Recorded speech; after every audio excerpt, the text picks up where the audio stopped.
State your name for the camera, please. Gus, but my friends call me Mr. Growth. Dare I ask, really? Well, sometimes. Right. Anyway, so you're a growth investor. Yeah, investing for me is all about going big or going home. I want to invest in the next big thing, the next Facebook or Tesla. I want to be 10x in a few years sipping cocktails on the beach. Okay, and what would you say to those that say investors like you get sucked into hype and overconfidence and end up paying far too much for stocks? Whoa, who have you been talking to? I didn't come here to be criticised. You media type are all the same. Next, state your name for the camera, please. Oh, hi, I'm Victor. Right. And what do your friends call you? Wish I had some. Sorry, do you know there's a guy out there going absolutely mad? He's flipped a table, he's yelling to the moon to the receptionist. Yes, don't worry about Mr. Growth. So, you're a value investor, right? Yeah, that's right. I like to buy companies with stable earnings. I like it cheap, though. I like to buy a stock when I think it's undervalued and make money when it returns to its fair value. I'm a proper bargain hunter. So how can you tell the difference between a bargain and just a bad investment, Victor? Aren't you in danger of just buying a load of garbage? Well, some go better than others. Hey, sorry, has anyone ever told you you look and sound just like Morgan Freeman? Once or twice. Hello everyone, my name is Tom Morgan from the YouTube channel That Finance Show. I'm a fully qualified financial advisor and planner based here in the UK, and today I'm coming to you in collaboration with the good people from Trading 212 who want to help you get smarter when it comes to investing. Before we get started, remember, nothing in this video should be construed as financial advice. So there are fundamentally two different schools of thought when it comes to investing in stocks. Growth investing versus value investing. But are these investing styles really the polar opposites of each other, or are they in fact just two sides of the same coin?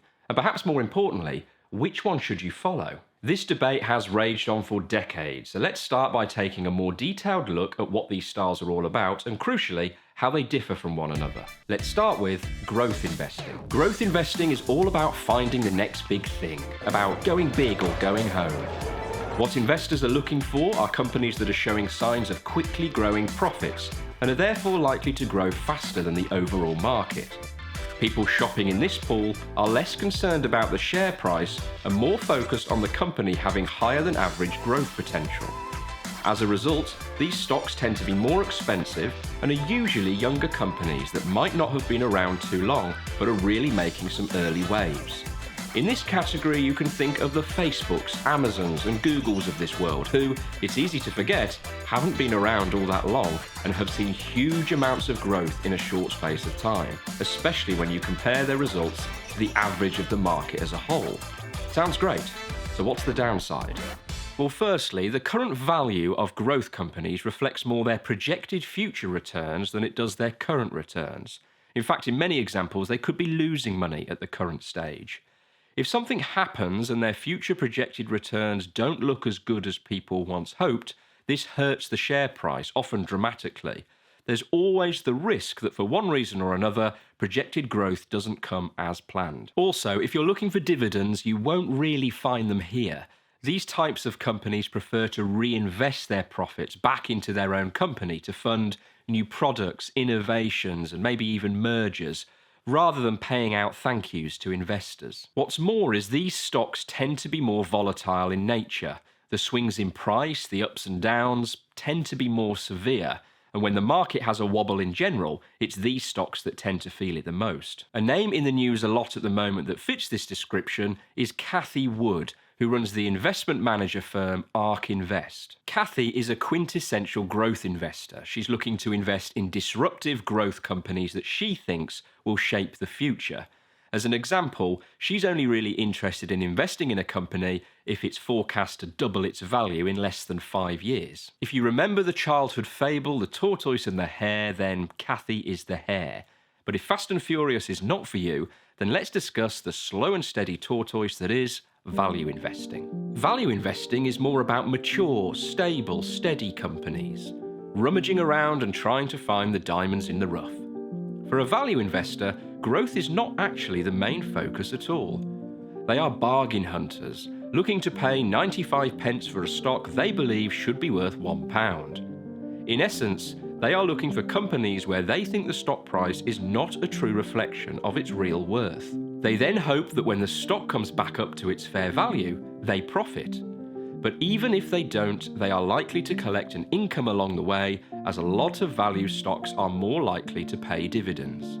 Sometimes value investors find opportunity when a mature company's stock price is hurt by some temporary issue that they think will pass, as they believe the company is still fundamentally strong. For example, a stock that tumbles because of the general COVID-19 panic, but then actually recovers very quickly as people realise it may not be impacted as much as they first thought. In truth, some value investors are more bargain hunters than others, but what they will all share in common is they like predictability and stability.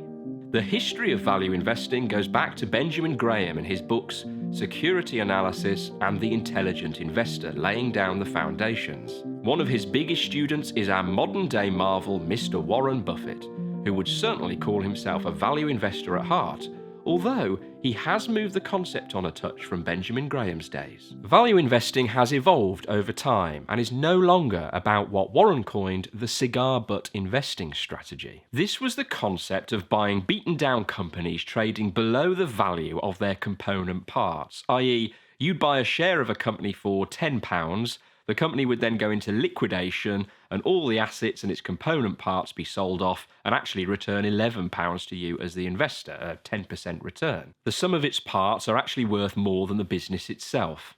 A little bit like bending down to scrape a manky cigar butt off the floor where that one last puff is pure profit because it costs you nothing to pick it up, other than of course your dignity. A wholly disgusting analogy, I think you'll agree. Warren is a value investor, but not like this. Warren is much more focused on the underlying businesses and their fundamentals. He's looking to invest in companies that will thrive, not just survive. Yes, he wants to pick up stocks for a cheap price, but not cheap for cheap's sake. That's why he's got things like Coca-Cola, Kraft Heinz, Bank of New York Mellon in his portfolio. He's certainly not betting on them going bust and being sold off for scrap. So after all is said and done, there's only really one question that matters here, isn't there? Which strategy is better? Well, value investing historically has done well, but since the market crash of 2008 and the bull run that markets have pretty much been on ever since, growth has tended to perform better, leading people to shout from the rooftops that value investing is dead.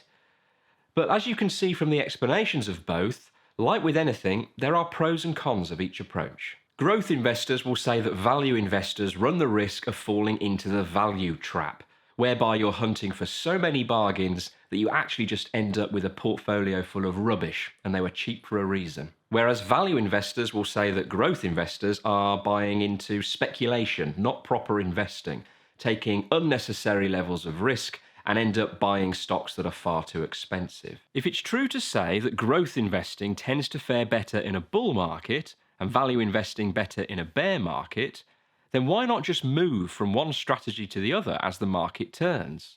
Well, easy to say, difficult to do. Fundamentally, this is trying to time the markets, pretending you know the direction of travel.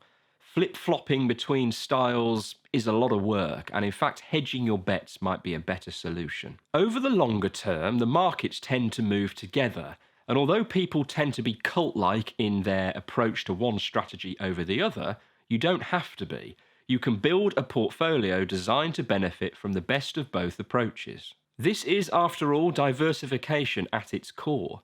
If you hedge your bets and have a portfolio of growth stocks and value stocks, you get the best of both worlds. This brings me nicely to here, to something called growth at a reasonable price, or GARP for short. This hybrid solution may in fact contain the answer and was championed by legendary investor Peter Lynch, who ran the most successful mutual fund in history, the Magellan Fund at Fidelity. As the name suggests, this strategy is about trying to get the best of both worlds, the holy grail of buying growth stocks at value prices. And when you say it like that, it sounds really easy, doesn't it? In this utopian world, you'd be buying growth opportunities that a growth investor would love, but only when the market presents them to you at a cheap price that would keep a value investor happy. When you are on the Trading 212 app, it's easy to go to the search facility here, and if you go into growth, you'll see the likes of Amazon, Tesla, and Netflix. And then if you go into dividend, you'll see a lot of value names like AT&T, BP, and National Grid. And don't forget the community group section where you can talk with like-minded investors like here, for example, for value investing, which currently has over 10,000 people chatting away. Whatever option you choose, one or the other or a mixture of both, remember, there is no right and wrong answer here. The very fact that you're already investing or are interested enough to start thinking about it means you've already got the biggest decision right so far. When it comes to your investment portfolio, it's like my wife always says, size isn't everything. She lied to you, Tom. Give the video a like if you learned something and got the answers that you were looking for. Don't forget to subscribe to the Trading 212 YouTube channel with notifications turned on so you don't miss any future uploads. If you're feeling really kind and you're already enjoying using the Trading 212 app, then please head on over to the App Store or Google Play, where you can leave up to a 5-star review to let others know just how good you think it is. Until next time, I've been Tom Morgan from That Finance Show. Thanks for watching.